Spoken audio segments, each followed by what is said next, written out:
ये भाई का नाम कुलविंदर सिंह है। ये होशियारपुर के रहने वाले हैं और ये ब्रदर बताते हैं कि 15 साल पहले इनके घर में सब कुछ अच्छा चल रहा था, सुख शांति थी और कारोबार भी बहुत अच्छा था।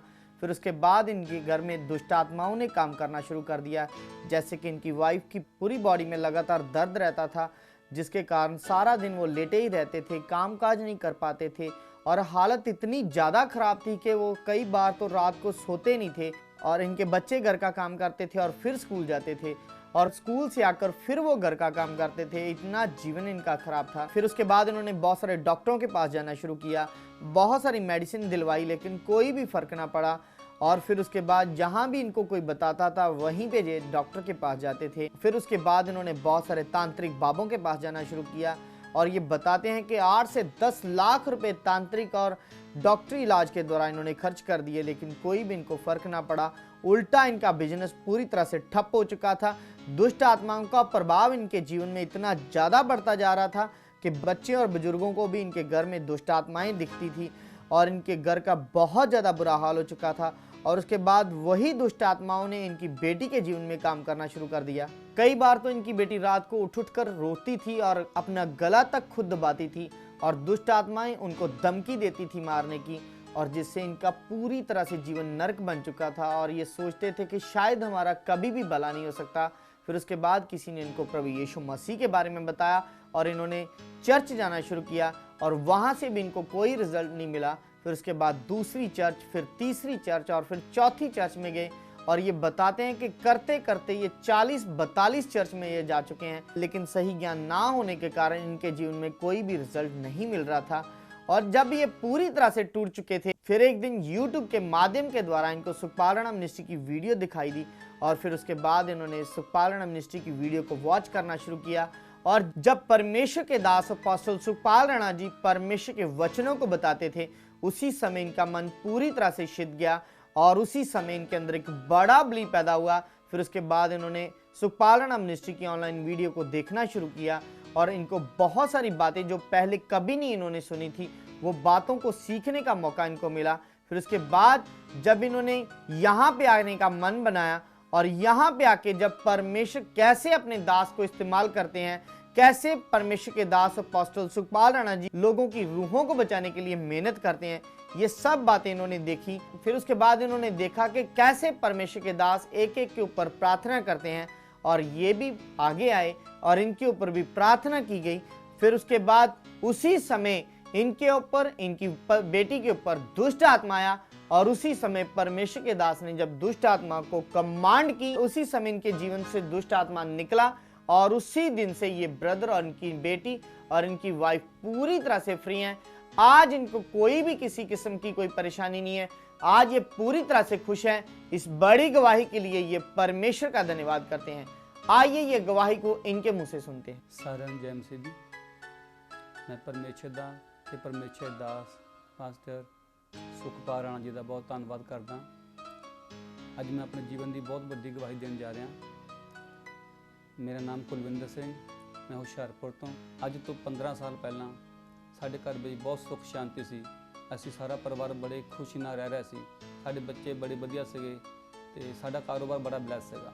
अचानक 15 साल पहला मेरे घर में दुष्ट आत्मा ने काम करना शुरू कर दिता। अचानक जिस कारण मेरी वाइफ के पूरे शरीर में दर्दां रहन लगियां, ये सारा दिन लेटे रहन लगे, कोई काम कार नहीं करना, घर का सारा दिन लेटे रहना, हर वेले प्रॉब्लम बढ़ी जानी, सुते रहना, सारे काम कार करन च बड़ी दिक्कत सी। बच्चों ने स्कूल जाना, घर के काम करके स्कूल जाना, उन्होंने बड़ी परेशानी रहिंदी सीगी ते हौली हौली हौली ज़्यादा हालात खराब रहन लग पे।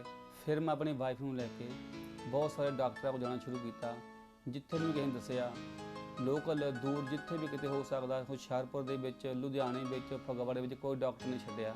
हर जगह धक्के खाधे, बहुत कुछ किया। जो किसी डॉक्टर ने बस्ती कोई गल नहीं रही, फिर तांत्रिका को जाना शुरू किया, बड़े सारे तांत्रिका बाबिया को जाना शुरू किया। मेरे हिसाब नाल जे ज़्यादा नहीं तो 8-10 लाख रुपया असीं डॉक्टरां और तांत्रिका के मूँह उड़ाया होना। तो इदा घूमने के नाल बिजनेस बिल्कुल ठप्प हो चुका सी मेरा। तो हौली हौली इदां दे हालात हो गए, दुष्ट आत्मावां दा प्रभाव इन्ना वधदा गया कि बच्चे रात नूं उठ उठ के डरदे रोंदे हुंदे सीगे। बच्चे तक कि बजुर्गों तक नूं सब नूं दुष्ट आत्मावां साफ दिखदियां सीगीआं। ਰਾਤਾਂ ਨੂੰ ਬੱਚੇ ਉੱਠ ਉੱਠ ਰੋਂਦੇ ਸੀਗੇ, ਬੱਚੇ ਵੀ, ਸਾਡੇ ਮਾਤਾ ਬਜ਼ੁਰਗ ਆ, ਉਹਨਾਂ ਨੂੰ ਵੀ ਦੁਸ਼ਟ ਆਤਮਾਵਾਂ ਸਾਫ਼ ਦਿਖਾਈ ਦਿੰਦੀਆਂ ਸੀਗੀਆਂ। ਤੇ ਮਤਲਬ ਇੰਨੀ ਵੀ ਕੰਡੀਸ਼ਨ ਖਰਾਬ ਹੋ ਗਈ ਸੀਗੀ, ਸਾਡਾ ਬਿਜ਼ਨਸ ਇੰਨਾ ਕੁ ਜ਼ਿਆਦਾ ਖਰਾਬ ਹੋ ਚੁੱਕਾ ਸੀਗਾ ਕਿ ਰੋਟੀ ਤੋਂ ਵੀ ਆਵਾਜ਼ਾਰ ਹੋ ਗਏ ਸੀਗੇ। ਫਿਰ ਜਦੋਂ ਅਸੀਂ ਬਹੁਤ ਸਾਰੇ ਡਾਕਟਰਾਂ ਕੋਲ, ਸਿਆਣਿਆਂ ਕੋਲ ਘੁੰਮ ਕੇ ਦੇਖ ਲਿਆ, ਕਿਸੇ ਪਾਸੇ ਸਾਨੂੰ ਕੋਈ ਹੱਲ ਨਹੀਂ ਲੱਭਿਆ। ਇਹ ਉਸੇ ਤਰ੍ਹਾਂ ਦਰਦ ਨਾਲ ਤੜਫਦੇ ਰਹਿੰਦੇ ਸੀਗੇ, ਮੰਜੇ 'ਤੇ ਪਏ ਰਹਿੰਦੇ ਸੀਗੇ, ਬੈੱਡ 'ਤੇ ਪਏ ਰਹਿੰਦੇ ਸੀਗੇ, ਕੋਈ ਘਰ ਦਾ ਕੰਮ ਕਾਰ ਨਹੀਂ ਸੀ ਕਰ ਪਾ ਰਹੇ। ਤੇ ਇਹ ਬੱਚੀਆਂ ਮੇਰੀਆਂ ਛੋਟੀਆਂ ਛੋਟੀਆਂ ਸਾਰਾ ਘਰ ਦਾ ਕੰਮ ਕਾਰ ਕਰਦੀਆਂ ਸੀਗੀਆਂ। ਸਵੇਰੇ ਸਾਰਾ ਕੰਮ ਕਰ ਕਰਕੇ ਉਹਨਾਂ ਨੇ ਸਕੂਲ ਜਾਣਾ, ਸਕੂਲ ਤੋਂ ਆ ਕੇ ਫਿਰ ਸਾਰਾ ਘਰ ਦਾ ਕੰਮ ਕਾਰ ਦੇਖਣਾ। ਉਹਨਾਂ ਨੂੰ ਦੇਖ ਕੇ ਇਹ ਖੁਦ ਬੜੇ ਪਰੇਸ਼ਾਨ ਰਹਿੰਦੇ ਸੀ, ਬਹੁਤ ਦੁਖੀ ਰਹਿੰਦੇ ਸੀਗੇ। ਤੇ ਇਹਨਾਂ ਵੱਲ ਦੇਖ ਕੇ ਮੈਂ ਖੁਦ ਬੜਾ ਪਰੇਸ਼ਾਨ ਰਹਿਣ ਲੱਗਾ। ਫਿਰ ਉਹ ਦੁਸ਼ਟ ਆਤਮਾ ਜਿਹੜਾ ਇਹਨਾਂ ਦੀ ਜ਼ਿੰਦਗੀ 'ਚ ਕੰਮ ਕਰਦਾ ਸੀ, ਉਹ ਉਸ ਤੋਂ ਵੀ ਜ਼ਿਆਦਾ ਮੇਰੀ ਬੇਟੀ ਦੀ ਜ਼ਿੰਦਗੀ 'ਚ ਕੰਮ ਕਰਨ ਲੱਗਾ। ਉਹ ਬਹੁਤ ਜ਼ਿਆਦਾ ਪਰੇਸ਼ਾਨ ਰਹਿਣ ਲੱਗੀ। ਉਹ ਤਾਂ ਇੰਨੀ ਜ਼ਿਆਦਾ ਪਰੇਸ਼ਾਨ ਰਹਿਣ ਲੱਗੀ ਕਿ ਰਾਤ ਨੂੰ ਉਹਨੂੰ ਦੁਸ਼ਟ ਆਤਮਾਵਾਂ ਸਾਫ਼ ਦਿਖਾਈ ਦਿੰਦੀਆਂ ਸੀਗੀਆਂ। ਇੱਥੋਂ ਤੱਕ ਕਿ ਉਹ ਕਈ ਵਾਰ ਤਾਂ ਰਾਤ ਨੂੰ ਉੱਠ ਉੱਠ ਰੋਂਦੀ ਹੁੰਦੀ ਸੀ ਤੇ ਉਹ ਆਪਣਾ ਗਲਾ ਖੁਦ ਦਬਾਉਂਦੀ ਹੁੰਦੀ ਸੀਗੀ ਤੇ ਉਹਨੂੰ ਲੱਗਦਾ ਸੀ ਕੋਈ ਦੁਸ਼ਟ ਆਤਮਾ ਮੇਰਾ ਗਲਾ ਦਬਾ ਰਹੀ ਆ। ਉੱਥੇ ਤੱਕ ਤੇ ਉਹਨੂੰ ਸਾਫ਼ ਦੁਸ਼ਟ ਆਤਮਾ ਕਹਿੰਦੇ ਸੀਗੇ ਤੈਨੂੰ ਅਸੀਂ ਖਤਮ ਕਰਨਾ, ਤੈਨੂੰ ਲੈ ਕੇ ਜਾਣਾ ਹੈ। ਫਿਰ ਅਸੀਂ ਹੋਰ ਵੀ ਜ਼ਿਆਦਾ ਪਰੇਸ਼ਾਨ ਹੋ ਗਏ, ਬਹੁਤ ਜ਼ਿਆਦਾ ਦੁਖੀ ਜਦੋਂ ਹੋ ਗਏ। ਸਾਡਾ ਜੀਵਨ ਇੰਨਾ ਦੁੱਖਾਂ ਵਿੱਚ ਸੀ ਕਿ ਕੋਈ ਸਮਝ ਨਹੀਂ ਸੀ ਆ ਰਿਹਾ ਕੀ ਕਰੀਏ, ਕਿੱਥੇ ਜਾਈਏ। ਫਿਰ ਇੱਕ ਸਾਡਾ ਜੀਵਨ ਇੱਕ ਤਰ੍ਹਾਂ ਦਾ ਨਰਕ ਭਰਿਆ ਜੀਵਨ ਬਣ ਚੁੱਕਾ ਸੀ। ਫਿਰ ਸਾਨੂੰ ਇਹਨਾਂ ਹਾਲਾਤਾਂ ਵਿੱਚ ਕਿਸੇ ਨੇ ਅੱਜ ਤੋਂ 7 ਸਾਲ ਪਹਿਲਾਂ ਪ੍ਰਭੂ ਯਿਸੂ ਮਸੀਹ ਬਾਰੇ ਦੱਸਿਆ। ਫਿਰ ਅਸੀਂ ਇੱਕ ਚਰਚ ਵਿੱਚ ਗਏ, ਉੱਥੇ ਕਾਫੀ ਸਮਾਂ ਜਾਂਦੇ ਰਹੇ, ਪਰ ਸਾਡਾ ਉੱਥੇ ਕੋਈ ਭਲਾ ਨਹੀਂ ਹੋਇਆ, ਨਾ ਸਾਨੂੰ ਕੋਈ ਪਰਮੇਸ਼ਰ ਰਾਜ ਬਾਰੇ ਸਮਝ ਲੱਗੀ। ਫਿਰ ਅਸੀਂ ਦੂਜੀ ਚਰਚ ਜਾਣਾ ਸ਼ੁਰੂ ਕੀਤਾ, ਸੇਮ ਉਸੇ ਤਰ੍ਹਾਂ ਉੱਥੇ ਵੀ ਕੁਝ ਸਮਾਂ ਜਾਂਦੇ ਰਹੇ, ਪਰ ਸਾਡਾ ਕੋਈ ਭਲਾ ਨਹੀਂ ਹੋਇਆ।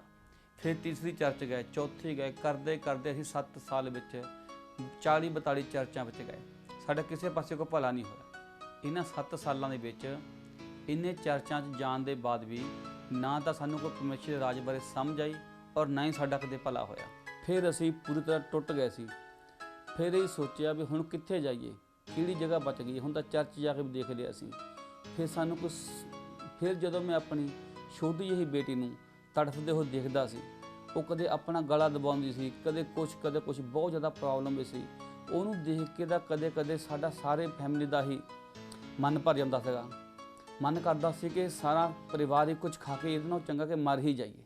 ਫਿਰ ਇੱਕ ਦਿਨ ਅਚਾਨਕ ਮੈਂ ਮੋਬਾਈਲ 'ਤੇ YouTube ਖੋਲ੍ਹ ਕੇ ਦੇਖ ਰਿਹਾ ਸੀ ਤਾਂ ਅਚਾਨਕ ਉੱਪਰ ਸੁਖਪਾਲ ਰਾਣਾ ਮਿਨਿਸਟਰੀ ਦੀ ਵੀਡੀਓ ਸਾਹਮਣੇ ਆਈ।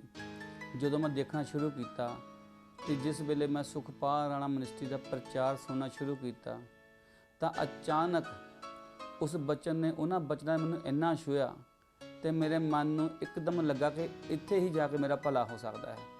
ਤੇ ਜੋ ਪ੍ਰੇਰਿਤ ਜੀ ਦਾ ਬਚਨ ਸੁਣਾਉਣ ਦਾ ਅੰਦਾਜ਼ ਸੀ, ਉਹਨਾਂ ਵਿੱਚ ਜੋ ਆਪਣਾਪਨ ਸੀ, ਉਹ ਇੱਕਦਮ ਅਸੀਂ ਖਿੱਚੇ ਚੱਲੇ ਆਏ ਉਹਨਾਂ ਬਚਨਾਂ ਦੇ ਨਾਲ। ਫਿਰ ਅਸੀਂ ਲਗਾਤਾਰ ਆਨਲਾਈਨ ਮੀਟਿੰਗ ਲੈਂਦੇ ਰਹੇ, ਵੀਡੀਓ ਸੁਣਦੇ ਰਹੇ। ਤਾਂ ਫਿਰ ਅਸੀਂ ਨੋਟਿਸ ਕੀਤਾ ਕਿ ਕਿਸ ਤਰ੍ਹਾਂ ਪਰਮੇਸ਼ਰ ਦਾਸ ਸਾਨੂੰ ਪੋਜ਼ਿਟਿਵਿਟੀ ਬਾਰੇ ਸਮਝਾਉਂਦੇ ਆ। ਤੇ ਫਿਰ ਅਸੀਂ ਮਨ ਬਣਾਇਆ ਕਿ ਚਲੋ ਅਸੀਂ ਇੱਕ ਵਾਰ ਚਰਚ ਜਾ ਕੇ ਦੇਖਦੇ ਹਾਂ। ਫਿਰ ਅਸੀਂ ਚਰਚ ਆਏ ਤੇ ਇੱਥੇ ਆ ਕੇ ਜਦੋਂ ਦੇਖਿਆ ਕਿ ਜਿਸ ਤਰ੍ਹਾਂ ਅਸੀਂ ਵੀਡੀਓਜ਼ ਨੂੰ ਘਰ ਬੈਠ ਕੇ ਦੇਖਦੇ ਸੀਗੇ, ਆਨਲਾਈਨ ਦੇਖਦੇ ਸੀ ਮੀਟਿੰਗਸ ਨੂੰ, ਇੱਥੇ ਆ ਕੇ ਤਾਂ ਉਸ ਨਾਲ ਕਿਤੇ ਵੱਧ ਕੇ ਅਸੀਂ ਦੇਖਿਆ ਕਿ ਕਿਵੇਂ ਪਰਮੇਸ਼ਰ ਦੇ ਦਾਸ ਲੋਕਾਂ ਲਈ ਮਿਹਨਤ ਕਰਦੇ ਔਰ ਇਕੱਲੇ ਨੂੰ ਮੀਟਿੰਗ ਤੋਂ ਬਾਅਦ ਮਿਲਦੇ ਔਰ ਇਕੱਲੇ ਦੀ ਗੱਲ ਸੁਣਦੇ ਔਰ ਉਹਨਾਂ ਲਈ ਪ੍ਰਾਰਥਨਾਵਾਂ ਕਰਦੇ ਨੇ। ਇਹ ਦੇਖ ਕੇ ਅਸੀਂ ਵੀ ਪਰਮੇਸ਼ਰ ਦੇ ਦਾਸ ਜੀ ਨੂੰ ਮਿਲੇ ਔਰ ਉਹਨਾਂ ਨੇ ਸਾਡੇ ਲਈ ਵੀ ਪ੍ਰੇਅਰ ਕੀਤੀ। खुदावंद ने सारी साइड जो प्रॉब्लम है, दर्द है, जकड़न हालात है, छड़ दे, छड़ छड़ छड़ इन द नेम ऑफ जीसस। लेके आओ गेनू, लेके आओ। शैतान काम कर रहा है। ओदी बेटी है, अब बेटी ओदी, चल शैतान निकल दी जिंदगी जो निकल, छड़ छड़ इन द नेम ऑफ जीसस।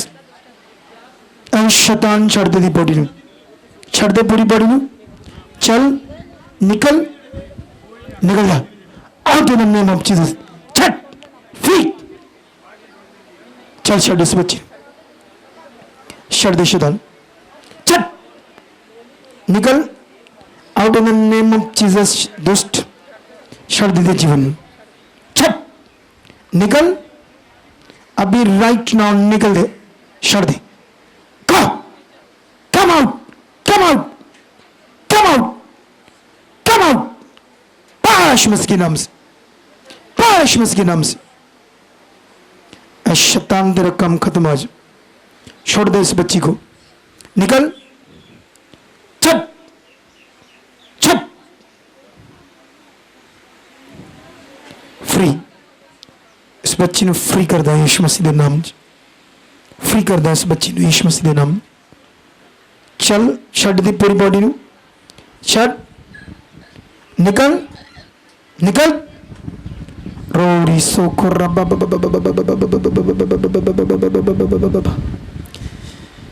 सालना तो परेशान है और शैतान तो कम कर रहा।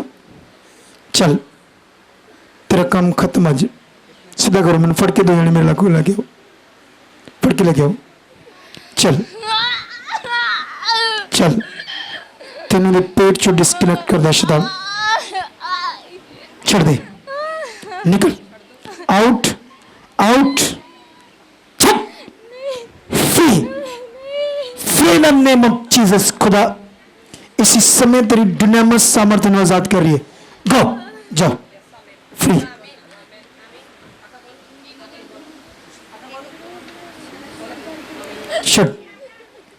छड़ दे, पूरे परिवार ने छड़ दे। Free free in the name of Jesus, free in the name of Jesus. ਫਿਰ ਪ੍ਰਾਰਥਨਾ ਹੋਣ ਤੋਂ ਬਾਅਦ ਪਰਮੇਸ਼ਰ ਨੇ ਮੇਰੀ ਫੈਮਿਲੀ ਦੀ ਜ਼ਿੰਦਗੀ ਵਿੱਚ ਇੱਕ ਵੱਡਾ ਚਮਤਕਾਰ ਕੀਤਾ ਕਿ ਜੋ ਕੰਮ ਇੰਨੇ ਸਾਲਾਂ ਤੋਂ ਨਹੀਂ ਸੀ ਹੋ ਰਿਹਾ, ਕਿਸੇ ਪਾਸੇ ਨਹੀਂ ਸੀ ਹੋਇਆ, ਉਹ ਪਰਮੇਸ਼ਰ ਦੇ ਦਾਸ ਦੇ ਵੱਲੋਂ ਪ੍ਰਾਰਥਨਾ ਕਰਨ ਦੇ ਬਾਅਦ ਉਸੇ ਦਿਨ ਤੋਂ ਮੇਰੀ ਪਤਨੀ ਔਰ ਮੇਰੀ ਬੇਟੀ ਬਿਲਕੁਲ ਆਜ਼ਾਦ ਹਨ। ਇਹਨਾਂ ਨੂੰ ਕੋਈ ਡਰ ਨਹੀਂ ਲੱਗਦਾ। ਇਹ ਸਾਰਾ ਘਰ ਦਾ ਕੰਮਕਾਰ ਬੜਾ ਵਧੀਆ ਕਰ ਰਹੇ ਨੇ। ਅਸੀਂ ਬਿਲਕੁਲ ਸੁੱਖ ਦੀ ਨੀਂਦ ਸੌ ਰਹੇ ਹਾਂ। ਜੋ ਰਾਤ ਨੂੰ ਉੱਠ ਉੱਠਣਾ ਡਰਦੇ ਸੀ, ਰੋਂਦੇ ਸੀ, ਹੁਣ ਇਦਾਂ ਦੀ ਕੋਈ ਪ੍ਰੋਬਲਮ ਨਹੀਂ ਹੈ। ਅਸੀਂ ਬਿਲਕੁਲ ਆਜ਼ਾਦ ਹਾਂ ਔਰ ਖੁਸ਼ ਹਾਂ। ਇਹ ਸਭ ਕੁਝ ਇਸੇ ਲਈ ਹੋਇਆ ਕਿ ਜੋ ਇਸ ਮਿਨਿਸਟਰੀ ਦੇ ਅੰਦਰ ਪਰਮੇਸ਼ਰ ਦੇ ਦਾਸ ਨੇ, ਉਹ ਬੜੇ ਸੱਚੇ ਔਰ ਖਰੇ ਮਨ ਤੋਂ ਪਰਮੇਸ਼ਰ ਦੀ ਸੇਵਾ ਨੂੰ ਕਰ ਰਹੇ ਨੇ। ਉਹ ਬੜੀ ਇਮਾਨਦਾਰੀ ਨਾਲ ਪਰਮੇਸ਼ਰ ਦੇ ਰਾਜ ਨੂੰ ਵਧਾਉਣ ਦੇ ਲਈ ਇਮਾਨਦਾਰੀ ਨਾਲ ਕੰਮ ਨੂੰ ਕਰ ਰਹੇ ਨੇ, ਕਿਉਂਕਿ ਉਹਨਾਂ ਦਾ ਮਨ ਬਿਲਕੁਲ ਅੱਛਾ ਹੈ। ਉਹਨਾਂ ਅੰਦਰ ਕੋਈ ਲਾਲਚ ਨਹੀਂ ਹੈ ਔਰ ਬਿਨਾਂ ਕਿਸੇ ਸਵਾਰਥ ਦੇ ਔਰ ਹਰੇਕ ਨੂੰ ਮਿਲਦੇ ਨੇ, ਚਾਹੇ ਕੋਈ ਗਰੀਬ ਹੋਵੇ ਚਾਹੇ ਕੋਈ ਅਮੀਰ ਹੋਵੇ, ਉਹ ਹਰੇਕ ਨੂੰ ਮਿਲਦੇ ਨੇ ਬਿਨਾਂ ਕੋਈ ਫੀਸ ਲਏ, ਫ੍ਰੀ ਆਫ ਕਾਸਟ ਉਹ ਹਰੇਕ ਨੂੰ ਮਿਲਦੇ ਨੇ। ਇਸ ਮਿਨਿਸਟਰੀ ਵਿੱਚ ਪਰਮੇਸ਼ਰ ਦੇ ਦਾਸ ਨੂੰ ਮਿਲਣ ਦੀ ਜਾਂ ਉਹਨਾਂ ਕੋਲ ਲੇ ਹੈਂਡ ਕਰਵਾਉਣ ਦੀ ਕੋਈ ਫੀਸ ਨਹੀਂ ਹੈ ਔਰ ਉਹ ਇਸੇ ਤਰ੍ਹਾਂ ਸਭ ਨੂੰ ਮਿਲਦੇ ਨੇ ਔਰ ਬਾਈਬਲ ਦੇ ਅਕੋਰਡਿੰਗ ਕਿਵੇਂ ਚੱਲਣਾ ਸਿਖਾਉਂਦੇ ਨੇ ਔਰ ਉਹ ਆਪਣੇ 'ਤੇ ਨਹੀਂ ਬਲਕਿ ਪਰਮੇਸ਼ਰ 'ਤੇ ਡਿਪੈਂਡ ਕਰਨਾ ਸਿਖਾਉਂਦੇ ਨੇ। ਇਹੀ ਕਾਰਨ ਆ ਕਿ ਅੱਜ ਮੇਰੀ ਫੈਮਿਲੀ ਹਰ ਦੁਸ਼ਟ ਆਤਮਾ ਦੇ ਚੱਕਰ ਤੋਂ ਬਿਲਕੁਲ ਆਜ਼ਾਦ ਆ। ਅਸੀਂ ਬਿਲਕੁਲ ਖੁਸ਼ ਹਾਂ ਔਰ ਨਾਲ ਦੀ ਨਾਲ ਸਾਨੂੰ ਸਮਝ ਆ ਰਹੀ ਹੈ ਕਿ ਕੀ ਪਰਮੇਸ਼ਰ ਰਾਜ ਆ ਔਰ ਕਿਵੇਂ ਅਸੀਂ ਅੱਗੇ ਵਧਣਾ ਆ। ਅੱਜ ਅਸੀਂ ਬਹੁਤ ਖੁਸ਼ ਹਾਂ ਔਰ ਵਧੀਆ ਜ਼ਿੰਦਗੀ ਬਤੀਤ ਕਰ ਰਹੇ ਹਾਂ। ਇਸ ਵੱਡੀ ਗਵਾਹੀ ਲਈ ਮੈਂ ਪਰਮੇਸ਼ਰ ਦਾ ਔਰ ਪਰਮੇਸ਼ਰ ਦਾਸ ਸੁਖਪਾਲ ਰਾਣਾ ਜੀ ਦਾ ਧੰਨਵਾਦ करता। सारिਆਂ ਨੂੰ जय मसीह। इस गवाही के लिए हम जोर से तारीफ करेंगे। अगर आप भी किसी परेशानी में हो या किसी बीमारी में हो या आप सेवकाई में बढ़ना चाहते हो, आप हमारे हेल्पलाइन नंबर पर कांटेक्ट कर सकते हैं या आप सीधा हमारे चर्च अमृतसर पंजाब में आ सकते हैं और यहाँ पे आके हमारे अपोस्टल जी आपके साथ मीटिंग करेंगे और जिससे आपके जीवन में एक बड़ी गवाही के साथ आप खड़े होंगे। आमेन।